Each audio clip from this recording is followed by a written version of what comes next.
క్షమాపణ అయితే చెప్పాలని చెప్పేసి తెలుగుదేశం పార్టీ తరపున డిమాండ్ చేస్తా ఉన్నాను రైట్ బ్రహ్మనాయుడు గారు. రైట్ వెంకటేష్ గారు మీరేమంటారు? ఎమ్మెల్సీలకు సంబంధించిన అంశం చాలా మంది ఆశావాళ్ళు ఉన్నారు, ఉన్నది 2 ఎమ్మెల్సీలు.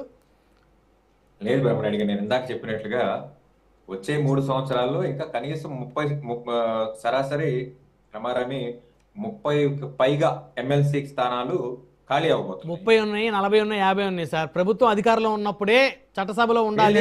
ప్రభుత్వం ప్రభుత్వం అధికారంలో ఉన్నప్పుడు తీసుకున్నవాడే ధన్యుడు.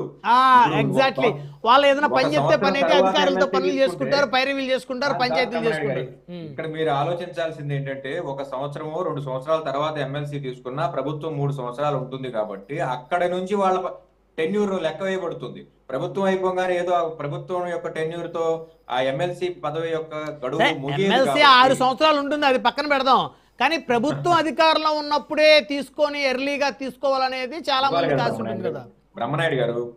కూటమి అని చెప్పేసి 3 పార్టీలు ఒక మహాసంద్రంగా మారి ఎలక్షన్ కి వెళ్ళినాయి. ఖచ్చితంగా కొన్ని త్యాగాలు చేయాల్సినటువంటి సీనియర్ నాయకులు త్యాగాలు చేశారు. ఆ త్యాగాలు చేయనటువంటి పక్షంలో కూటమిగా ఏర్పడేటువంటి పరిస్థితి ఉండేది కాదు.